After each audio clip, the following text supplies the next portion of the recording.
मराठ्यांना तशा अर्थाने संघाचं हिंदुत्व मान्य नव्हतं, त्यांचं क्षत्रिय हिंदुत्व होतं. परंतु ते क्षत्रिय हिंदुत्वाकडून संघाच्या हिंदुत्वाकडे आले. या 25 वर्षामध्ये वर्चस्वशाली जात नावाची कॉन्सेप्ट आस्तंगाला गेली. आता तिच्यामध्ये फार दम नाही. फार तर त्या जातीतील लोक जो पक्ष प्रभावी आहे त्यांच्याबरोबर आहेत. एक हिंदुत्व आणि दुसरी भांडवलशाही, ह्या दोघांची युती झालेली हे काय मोडेल असं चित्र भविष्यात 5-25 वर्ष काय दिसत नाही. भाजप हा पराभूत होऊ शकेल पण नष्ट नाही होणार. महाराष्ट्रामध्ये एका अर्थाने आयडिओलॉजिकली पातळीवरती पूर्णपणे सपाट अवस्था क्रिएट झालेली दिसते. तर जन आंदोलन नावाचा प्रकारच महाराष्ट्रातनं संपुष्टात आला.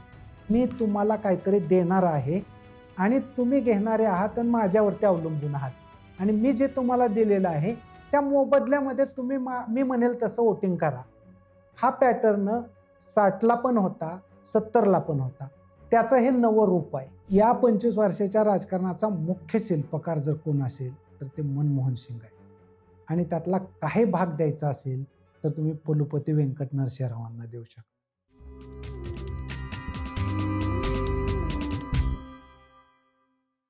जात आणि जात समूहांचं राजकारण, विशेषतः ओबीसी जात समूह आणि दुसऱ्या बाजूला देशभरातले शेती करणारे जातीय वर्ग ह्यांच्याबद्दलची चर्चा गेल्या 25 वर्षात होत राहिली. मग अगदी 2014च्या आधी उत्तर प्रदेशमधलं राजकारण असेल, मायावतींचं असेल, सपचं असेल. तर जात आणि जात समूह आणि भारतीय राजकारण यांचं रिलेशन गेल्या 25 वर्षात कसं राहील? याच्यातले जुने सिद्धांत आणि नवीन झालेला बदल. तर या 25 वर्षामध्ये साधारणपणे प्रभुत्वशाली जात असं वर्णन केलं जात होतं. ते महाराष्ट्रातले मराठा, पाटीलदार, लिंगायतांचं काही प्रमाणात, आंध्रातल्या रेड्डींचं केलं जात होतं. हे समूहांचं वर्चस्व हे डिक्लाइन झालेलं आहे त्या 25 वर्षात. म्हणजे जवळपास हे समूह वर्चस्व नावाची गोष्ट निर्माण करू शकत नाहीत. परंतु राजकारण घडवायचं असतं, त्याच्यामुळं या जातींचं वर्चस्व होतं आहे असं बोललं जातं. वस्तुस्थितीमध्ये मात्र ह्या समूहांचं वर्चस्व या 25 वर्षात नष्ट झालं. आता याची उदाहरणं कोणती? तर याची 2-3 उदाहरणं आहेत. त्यातलं पहिलं उदाहरण ते म्हणजे हे समूह शेती करणारे होते. शेतीतून मिळणारं उत्पन्न आणि अर्बन भागातून मिळणारं उत्पन्न आणि अर्बन भागाच्याही पलीकडे जे तंत्रज्ञानातून मिळणारं उत्पन्न, जे आपण आज म्हणतो मोबाईल वगैरे क्षेत्र, जे एक वेगळाच स्पेस निर्माण झालेला आहे, त्यातून मिळणारं उत्पन्न, ह्याच्यामध्ये जमीन आसमानाचा फरक आहे. हा जो फरक आहे त्याच्यामुळं ग्रामीण भागातला जो या जाती समूह होते, प्रभुत्वशाली जाती, त्यांना आपला प्रभाव पाडता येत नाही. म्हणून तर पहिल्यांदा थोडासा मुद्दा क्रिएट झाला कोणता? तर 1995ला काँग्रेसचा पराभव शिवसेना भाजपने केला. तर हा पार्ट्या तुम्ही बाजूला ठेवल्या तर खरं तर वर्चस्वशाली मराठ्यांचा पराभव भाजप शिवसेनेने केला असं वर्णन करायला पाहिजे. तोच मुद्दा आहे गुजरातमधला. पाटीलदारांना वगळून नरेंद्र मोदी मुख्यमंत्री झाले. ऍक्च्युली ओबीसी मुख्यमंत्री येणं आणि पाटीलदार मुख्यमंत्री जाणं ह्याच्यामध्ये सुद्धा पराभव हा ओबीसींनी कुणाचा कर्ण आहे? तर पाटीलदारांचा कर्ण आहे. तोच मुद्दा आंध्रामधला, तोच मुद्दा कर्नाटकामधला लिंगायतांचा किंवा कम्मांचा तुम्हाला दिसतो.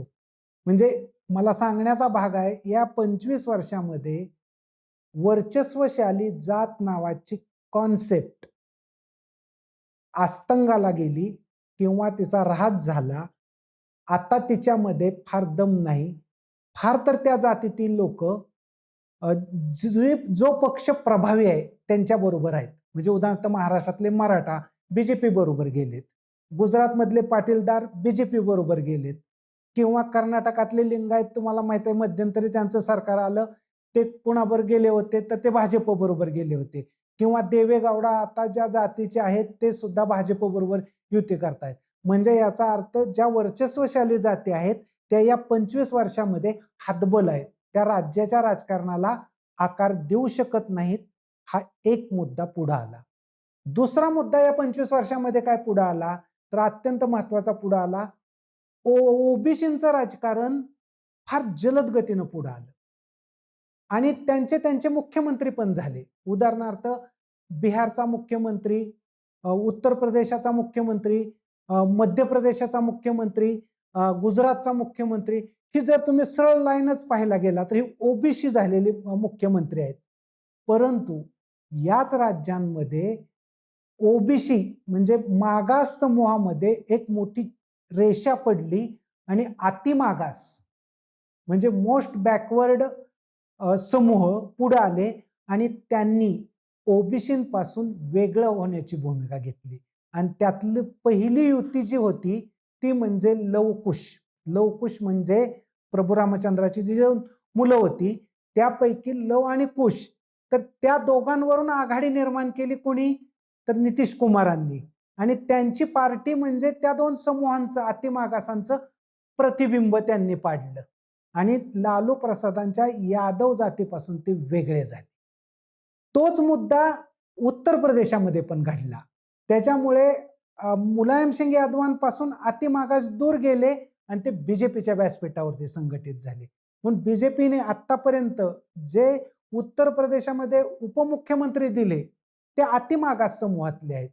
म्हणजे याचा अर्थ असा होतो की भारतीय राजकारणामध्ये ओबीसी विरोधी अतिमागास ओबीसी यांच्यामध्ये वाद सुरू आहे आणि हा वाद सुरुवातीला आयोगांनी सुद्धा वर्कआउट केलता. म्हणजे उदाहरणार्थ खुद्द मुंगेरीलाल यांनी सुद्धा तो वर्कआउट केलता, छेदीलाल यांनी उत्तर प्रदेशात वर्कआउट केलता आणि त्या आयोगांनी सांगितलं होतं की अतिमागासांना राखीव जागा ठेवल्या पाहिजेत. आणि त्या मुद्द्यामुळे आता उत्तर प्रदेशाचं आणि बिहारचं राजकारण अतिमागास या टप्प्यावरती गेलेलं आहे. महाराष्ट्रामध्ये सुद्धा ते आता अतिमागास या टप्प्यावरती आलेलं आहे.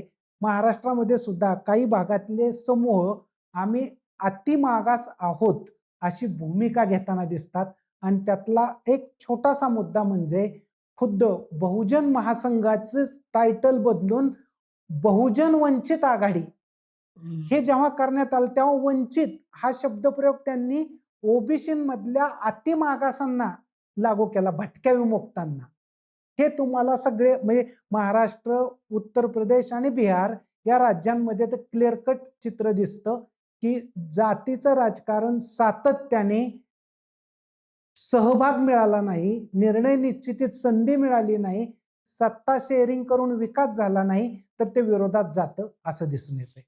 या 25 वर्षाच्या राजकारणाच्या बदलाचे शिल्पकार कोण असं मी तुम्हाला विचारलं तर तुम्ही काय सांगा? या 25 वर्षाच्या राजकारणाचा मुख्य शिल्पकार जर कोण असेल तर ते मनमोहन सिंग आहे.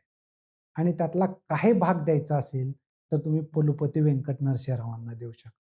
कारण ते पंतप्रधान होते आणि हे अर्थमंत्री होते. त्यांनी मिळून निर्णय घेतला आर्थिक सुधारणांचा. ह्या आर्थिक सुधारणांच्या पार्श्वभूमीवरती हे उदयाला आलेलं पॉलिटिक्स आहे. म्हणजे आधी गेल्या 10 वर्षामध्ये म्हणजे 90 ते 2001 पर्यंत ग्राउंड तयार झालं. त्या ग्राउंडवरती हे खेळलेलं राजकारण आहे. मग त्या खरं श्रेय द्यायचं असेल तर ते दोघा जणांना दिलं पाहिजे आणि त्या दोघांच्या मधलं आणखीन जास्तीत जास्त श्रेय किंवा ते राजकारण करण्याची संधी मिळली ती व्यक्ती म्हणजे मनमोहन सिंग आहे. आणि पुन्हा त्या मनमोहन सिंगांनाच त्या घटनेचं मर्यादा पण दिसल्या आणि म्हणून त्यांनी आम आदमी नावाचा अर्थसंकल्प आणि मनरेगा नावाच्या गोष्टीला पाठिंबा दिला होता. म्हणजे हे पण दोन गोष्टी आहेत की म्हणजे खरं श्रेय त्यांच्याकडे का जातं तर त्याचं हे कारण आहे.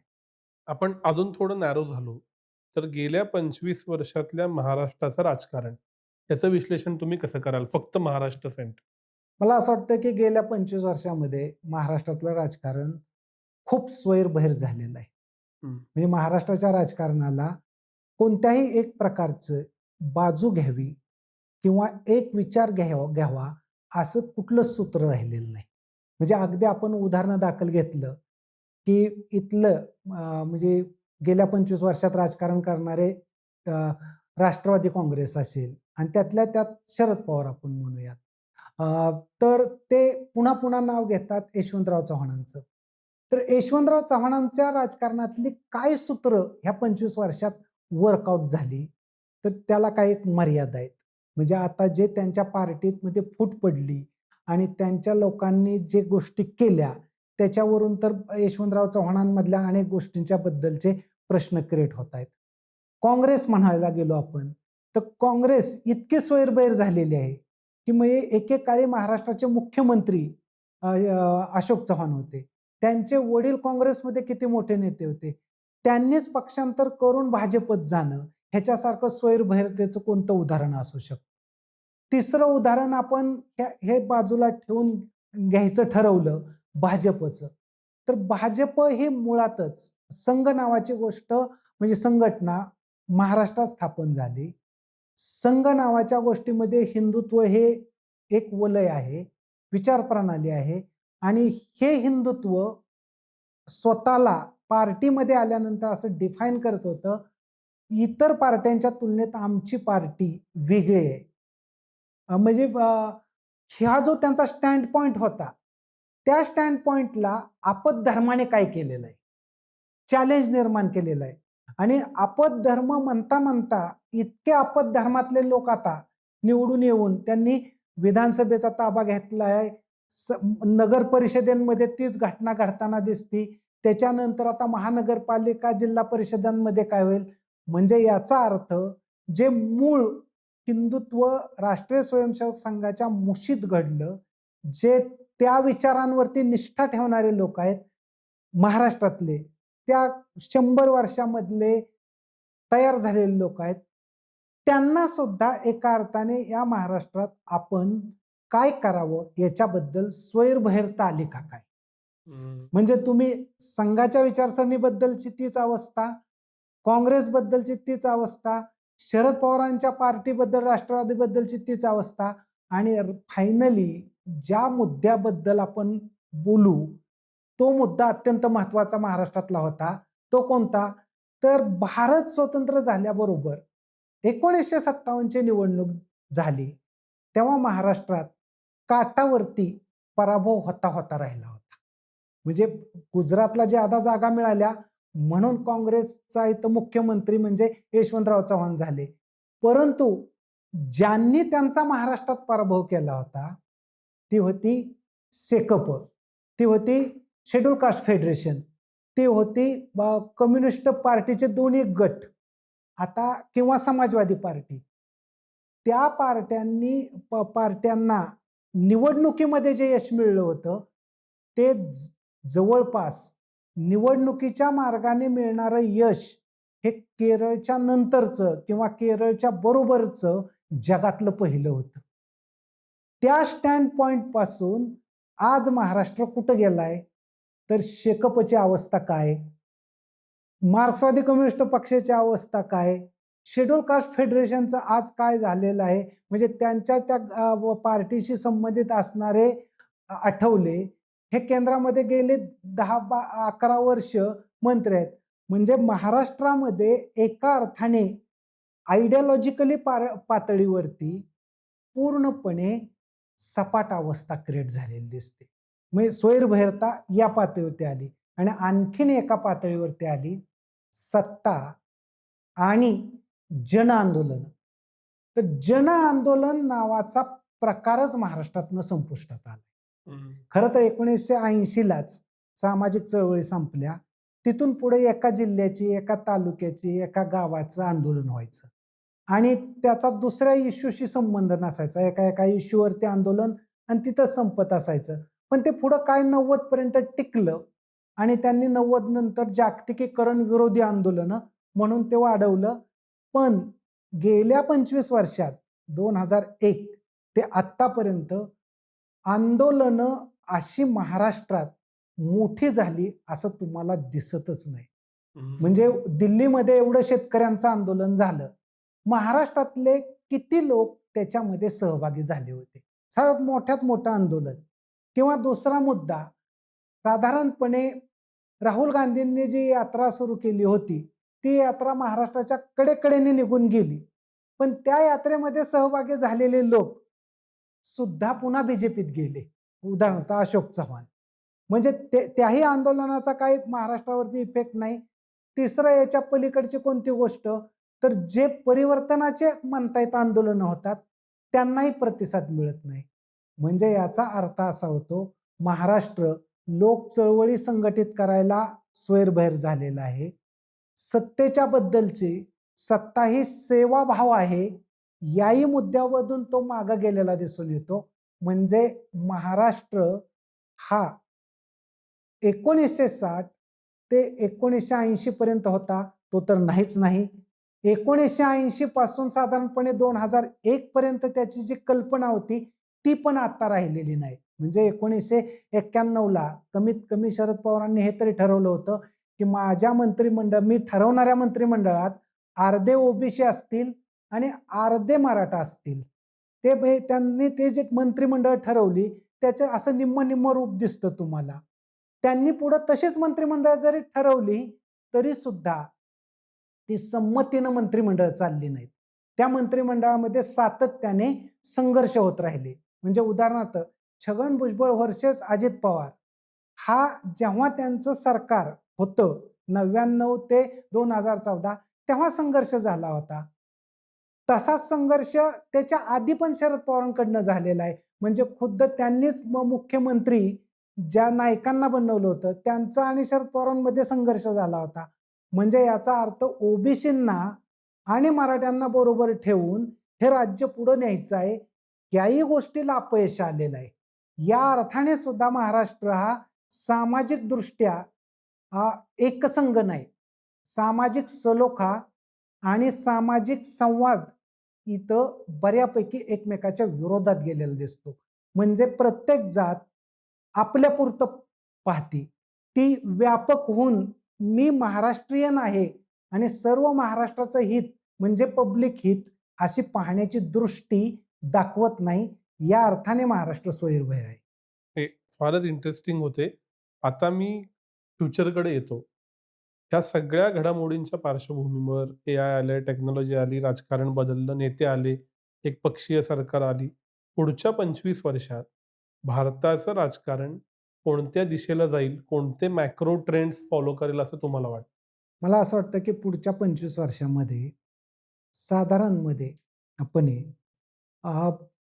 सामाजिक चळवळी तर काय संघटित करता येणार नाही त्यांना.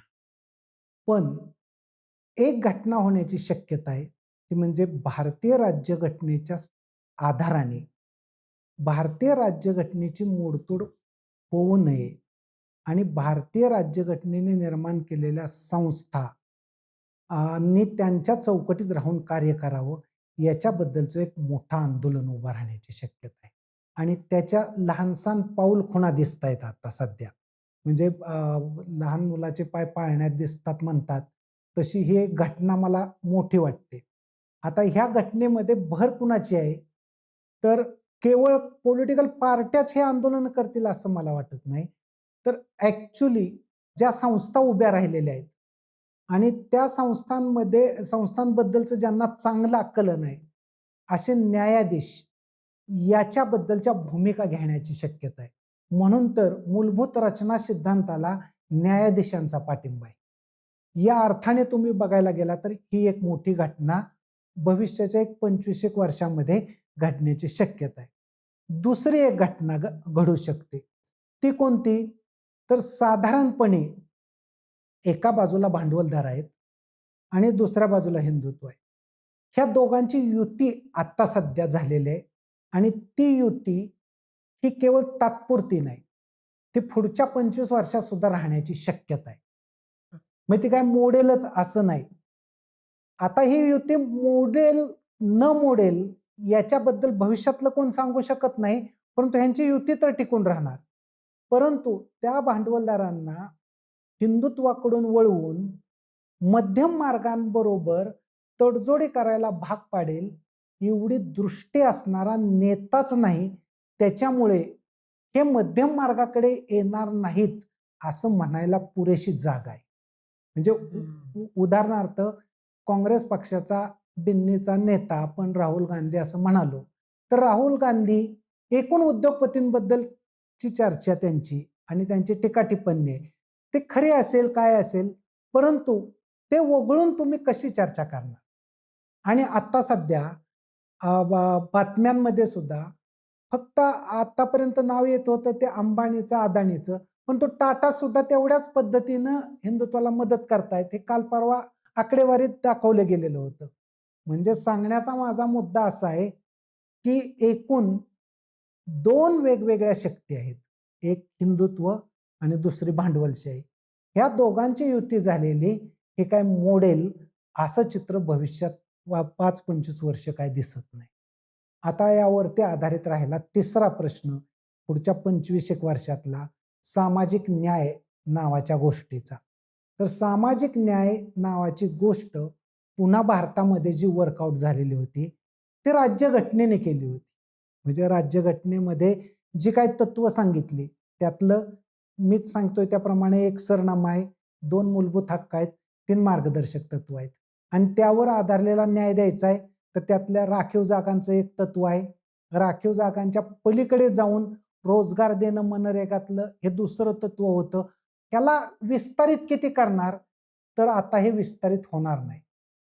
हे सामाजिक न्यायाचं तत्व बऱ्यापैकी कमी कमी होत जाईल पुढच्या 25 वर्षामध्ये आणि लोक सामाजिक न्याय हा खूप इन डेप्थ मिळाला पाहिजे, आपला आतून बाहेरून बदल झाला पाहिजे, अशा मागण्या सुद्धा करणार नाहीत.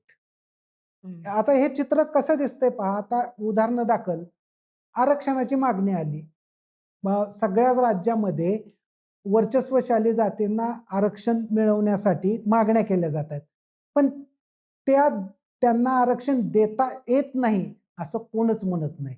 म्हणजे हे पुढच्या 25 वर्षात पण म्हटलं जाणार नाही असं त्याचं एक सूत्र तयार होतं.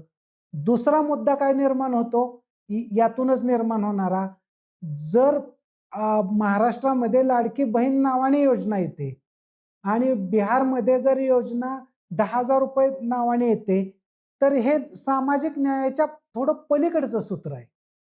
त्यामुळे सामाजिक न्याय म्हणजे तुम्हाला पूर्ण जीवनामध्ये न्याय मिळाला पाहिजे, पण तुम्हाला वोटिंगच्या दिवशी न्याय मिळेल आणि इतर दिवशीच्या तुमच्या न्यायाचं काय, हा जो एक मोठा बदल असेल त्याच्यामुळं भारतामध्ये असंतोष हा सामाजिक न्यायाच्या मुद्द्यावरती धुमसत राहील आणि त्याच्यामुळे एक टोकं तयार होतील आणि त्या टोकांचा एक भाग म्हणजे एकाच देशामध्ये 2 प्रकारचा राष्ट्रवाद जन्म घेईल. एक गरिबांचा राष्ट्रवाद आणि एक दुसरा हा कॅपिटलिझम मधनं आलेला श्रीमंताचा राष्ट्रवाद. त्याची सूतवाच्य पाठीमागे शरद जोशींनीच करून ठेवलं होतं. ते म्हणले होते भारत विरोधी इंडिया. म्हणजे आणि ते आर्थिक सुधारणा या सूत्राचंही विश्लेषण करताना अनेक लोकांनी म्हटलेलं आहे की इथं गरीब लोक राहतात आणि एक श्रीमंत लोक राहतात आणि दोघांचे पाहण्याचे दृष्टिकोन वेगवेगळे आहेत. आता हे असे दृष्टिकोन एका ठिकाणी कसे राहतील त्याचा विपर्यास आणि त्यांच्या एकमेकांच्या विरोधातल्या भूमिका खूप धारदार असतील हे गेल्या पुढच्या 25 वर्षामध्ये तुम्हाला पाहायला मिळेल. जे 2 भारतीय राजकारणातले मुख्य स्वर आहेत आणि वेगवेगळ्या अर्थानं निदान गेले 50 वर्ष दोन्ही टिकलेत, ते म्हणजे काँग्रेस आणि भाजप. यांच्या दिशा काय दिसतात? मला असं वाटतं की भाजपला म्हणजे मी हे सांगत होतो याच्यातच एक दडलेलं आहे की भाजप हा पूर्णपणे नष्ट होणारा पक्ष नाही. भाजप हा पराभूत होऊ शकेल पण नष्ट नाही होणार. भाजपने जे हिंदुत्व घडवलेलं आहे ते पूर्णपणे नष्ट नाही होणार आणि ते विशेषतः मी जी आता राज्य सांगितली होती, गुजरात, मध्य प्रदेश, उत्तर प्रदेश, बिहार, इथून तर अजिबातच ते नष्ट होणार नाही, म्हणजे ते टिकून राहील. आता राहिला काँग्रेसचा प्रश्न. काँग्रेसचा प्रश्न मुख्य आहे की काँग्रेसला अजून संपूर्ण भारताला कवेत घेईल अशी नेतृत्वाची वैचारिक झेप ॲक्वायर करायची आहे आणि ती झेप ॲक्वायर करण्यासाठी त्यांना ह्या पुढच्या 25 वर्षामध्ये कसरती कराव्या लागतील आणि ती काय 1-2 वर्षातली गोष्ट नसेल. तो बराच मोठा टप्पा आहे. म्हणजे त्यांनी, कारण पाठीमागं काय बराच काळ निघून गेला, तो जो लॅप्स झालेला आहे, ती भरपाई त्यांना पुन्हा करायची असेल तर ते 25 वर्ष पाठीमागचे भरायचे, अधिक समकालीन राहायचं आहे. याच्यामुळं त्यांचा खूप मोठा संघर्ष स्वतःचं वैचारिक स्टँड पॉइंट घडवण्याचा आहे. आणि तो घडल्यानंतर मग ते स्पर्धेत येतील. आणि तोपर्यंत मधल्या कालखंडामध्ये त्यांना एक इथल्या भारतातल्या दक्षिणेच्या राज्यांवरती किंवा प्रादेशिक पार्ट्यांवरती अवलंबून राहावं लागेल. त्यामुळे प्रादेशिक पार्ट्या बार्गेनिंग करण्यामध्ये काँग्रेस बरोबर ज्यादा आघाडीवर असतील. म्हणजे उदाहरणार्थ त्यांनी कितीही काय म्हटलं तरी आता ममता बॅनर्जी आणि काँग्रेस हे वेगवेगळे लढले तरी एका क्षणाला एकत्र यावं का न यावं असा एक प्रश्न असेल.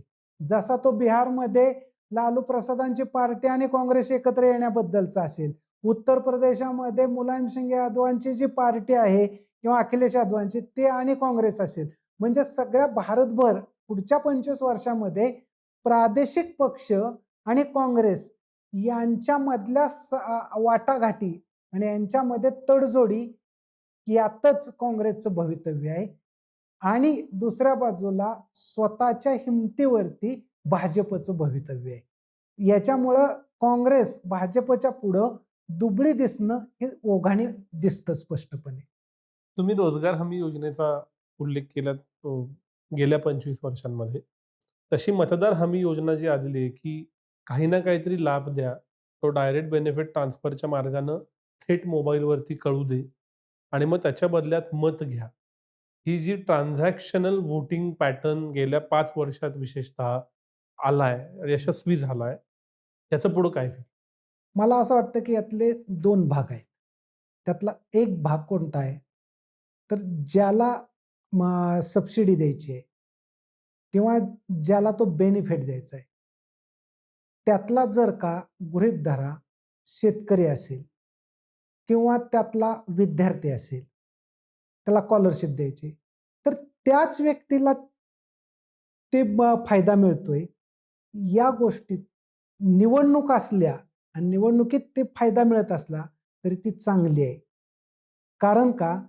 तर ते दुसऱ्याच्या हस्ते, मध्यस्थाच्या हस्ते मिळणं म्हणजे मिळेल न मिळेल अशी गोष्ट होती. आता ती डायरेक्ट मिळते. हा एक त्यातला मुद्दा. आता दुसरा मुद्दा कोणता आहे त्यातला, की जो महाराष्ट्रातली लाडकी बहीण असेल किंवा बिहारमध्ये घडलेल्या महिलांना 10,000 रुपये देणं असेल. हे ट्रान्झॅक्शन जे आहे याच्यामुळे मात्र निवडणुकीचं क्षेत्र बदनाम होण्याची पण शक्यता आहे. कारण हा बेनिफिट नाही, तर हा निवडणुकीच्या बद्दलचा केलेला एका अर्थाने वेगळ्या पद्धतीनं अनुग्रह आहे. म्हणजे ज्याला भारतामध्ये पूर्वीच म्हटलं जायचं की अनुग्रहाचं राजकारण. अनुग्रहाचं राजकारण याचा अर्थ मी तुम्हाला काहीतरी देणार आहे आणि तुम्ही घेणारे आहात आणि माझ्यावरती अवलंबून आहात. आणि मी जे तुम्हाला दिलेलं आहे त्या मोबदल्यामध्ये तुम्ही मी म्हणेल तसं वोटिंग करा. हा पॅटर्न 60ला पण होता, 70ला पण होता. त्याचं हे नवं रूप आहे. पण हे जे नवं रूप आहे त्यामुळं जे 60-70चं घडलं तसंच निवडणुकीच्या बद्दल एका अर्थाने मोठी बदनामी पण होण्याची शक्यता आहे. म्हणजे हा मूलभूत हक्कांचा किंवा मार्गदर्शक तत्वातल्या रोजगार देण्याचा प्रश्न नाही. हा त्यापेक्षा वेगळा मुद्दा आहे. आणि सबसिडी ज्या शेतकऱ्यांना द्यायची आहे, ज्या मुलांना, विद्यार्थ्यांना स्कॉलरशिप द्यायची आहे किंवा जे विधवा असतील त्यांना काय मानधन द्यायचं आहे, या सगळे मुद्दे त्यापेक्षा वेगळे आहेत. तो त्यांचा हक्कांचा मुद्दा आहे. हे 2 वेगळे करून पाहायला पाहिजे याच्याकडे. जात आणि धर्माचं भारतीय राजकारणातलं भविष्य काय? मला असं वाटतं की जातीच्या बद्दलचं राजकारण भारतामध्ये कधी न संपणार आहे. म्हणजे जरी कोण म्हणत असलं की आत्ता सध्या ह्या 25 वर्षांमध्ये जातीचं राजकारण संपलं आणि ते हिंदुत्वाकडे गेलं, तर हा हिंदुत्वाचा प्रकल्पच आहे की जातीवरती राजकारण न घडता हिंदुत्वावरती घडलं पाहिजे. परंतु मुळातच इथल्या जाती, शेतकरी जाती, त्याच्यानंतर ओबीसी जाती आणि त्यात पडलेले आता अतिमागात जाती, हे जे स्तरीकरण आहे हे दिवसेंदिवस जास्तीत जास्त धारदार होत जाईल तसं तसं त्यांचं जातीवर आधारलेलं राजकारण ज्यादा घडत जाईल. म्हणजे पुढच्या 25 वर्षामध्ये जसं आता झालेलं आहे की भारतामध्ये ह्या 25 वर्षामध्ये ओबीसी राजकारणाची फेज आली. म्हणजे तुम्ही भारताचा पंतप्रधान असेल, राज्यांचे मुख्यमंत्री असतील, यादी जरी केली तरी तुम्हाला एक 25% तरी मुख्यमंत्री ओबीसी दिसतील. तसं पुढच्या 25 वर्षामध्ये अति मागास ओबीसी मुख्यमंत्री करा असा कल येण्याची शक्यता आहे. आणि त्याच्यामुळं जात नावाची गोष्ट राजकारणातून हद्दपार होईल असं मला काय वाटत नाही. ती ग्रुपच्या अर्थाने चर्चेचा भाग असेल. धर्माच्या पातळीवरती 2 मुद्दे चर्चेत असतील. ते कोणते? तर भारताचा मूळ स्वभाव धार्मिकतेला महत्व देणार आहे. म्हणजे धर्मश्रद्धा. त्या धर्मश्रद्धा कोणत्या? तर एका अर्थाने धर्मावरच्या चांगल्या सुद्धा श्रद्धा, ज्या धर्मामधून सर्व धर्म सहिष्णुता, सर्व धर्मांनी एकत्रित राहणारी सामाजिक सलोखा, ज्याला सोशल हार्मोनी म्हटलं जातं, या चौकटीमधला डिबेट पुढच्या 25 वर्षामध्ये होत राहणार. आता सुद्धा तो डिबेट सुरू झालेला आहे. तो होत नाही असं नाही, तो डिबेट केला जातोय. म्हणून तर महात्मा गांधीजींचं पुन्हा पुन्हा उदाहरण कुठल्या अर्थाने येतं? धर्मश्रद्धेच्या अंगाने येतं. किंवा स्वामी विवेकानंदांचं उदाहरण येतं ते धर्मश्रद्धेच्या अंगाने येतं. आणि ते पण त्याला जोडूनच चर्चा येते, ती सहिष्णुतेची येते, बंधुभावाची येते आणि त्याला जोडून सामाजिक सलोख्याची चर्चा येते. म्हणजे याचा अर्थ पुढच्या 20-25 वर्षांमध्ये धर्म नावाची गोष्ट, धार्मिक ध्रुवीकरण हा एक वेगळा पॅटर्न असेल, पण दुसरा पॅटर्न धर्माच्या आधारे सामाजिक सलोखा घडवायचा, धर्माच्या आधारे सामाजिक सलोख्याच्या पलीकडे जाऊन सहिष्णुता घडवायची आणि एकमेकांच्या सुखदुःखांमध्ये सहभागी व्हायचं, असा एक नवा पॅटर्नचं राजकारण गतिमान करणारी विचार प्रक्रिया पण घडेल. आणि त्या विचार प्रक्रियेचा भाग म्हणून आत्ताच तुम्हाला असं दिसतं की पार्लमेंटमध्ये सुद्धा त्यावरती डिबेट वेगळ्या पद्धतीने घडताना दिसतोय. म्हणजे जिथं आपण असं म्हणतोय की पार्लमेंटमध्ये डिबेट फक्त सार्वजनिक प्रश्नांचा व्हायला पाहिजे होता, पण तिथं आता तुम्हाला धर्माच्या संदर्भात प्रतीकं नेऊन सुद्धा डिबेट घडताना दिसतो.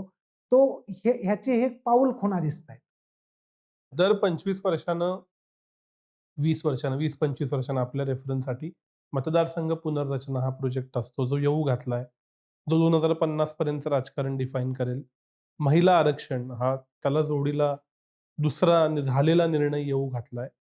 त्याच्यातनं पुन्हा नॉर्थ साऊथ डिव्हाइड, ज्याचा तुम्ही आधीच्या 25 वर्षातला उल्लेख केलात, त्याच्याबद्दल प्रश्न विचारले जात आहेत. या सगळ्याचा इम्पॅक्ट काय असेल? मला असं वाटतं की हे प्रश्न भारताच्या पुढचं मोठं चॅलेंज आहे. हे चॅलेंज काय आहे? तर तुम्ही सगळ्या दक्षिणेच्या घटक राज्यांच्या जागा मोजल्या आणि फक्त उत्तर प्रदेशाच्या आणि बिहारच्या जागांची बेरीज केली, म्हणजे जर मतदारसंघांची पुनर्रचना केली तर ते 2 घटक राज्यांच्या जागा आणि इतर सर्व दक्षिणेतल्या घटक राज्यांच्या जागा ह्या जवळपास एकच होते. म्हणजे याचा अर्थ असा होतो की सर्व राजकारण जर बिहार, उत्तर प्रदेश यांच्यामध्येच केंद्रित होणार असेल, तर इतर घटक राज्य आणि दक्षिण आपण त्यांच्यावरती परावलंबी राहू अशी भूमिका घेण्याची शक्यता कमी आहे. त्याच्यामुळे हा वादाचा मुद्दा म्हणजे भारताच्या पुढचं सर्वात मोठं चॅलेंज आहे. आणि याच्याबद्दलची डिबेट तेलंगणाचे मुख्यमंत्री, तामिळनाडूचे मुख्यमंत्री, किंबहुना कर्नाटकचे मुख्यमंत्री हे चर्चा करताना दिसत आहेत. पत्रव्यवहार सुद्धा त्यांच्यातल्या त्यांच्यात या पद्धतीने होताना अनेकदा पाहिलेला आहे. म्हणजे याचा अर्थ असा होतो की मतदारसंघांची पुनर्रचना हा मुद्दा प्रचंड मोठा वादाचा आहे आणि त्याला पार्लमेंटला तोंड द्यायचंय, त्याला आत्ताच्या प्रस्थापित पक्षाला तोंड द्यायचंय आणि ते फार सजगपणे आणि हे संपूर्ण राष्ट्र एकसंघ एकात्मक कसं राहील या दृष्टीने ते निर्णय घ्यायचा आहे. त्याच्यामुळं हा मुद्दा भारतापुरतं चॅलेंज आहे, हे खरं आहे, परंतु त्याचं उत्तर पार्लमेंटवरती डिपेंड आहे. दुसरा मुद्दा तुम्ही म्हटला तो म्हणजे महिलांच्या बद्दलचा.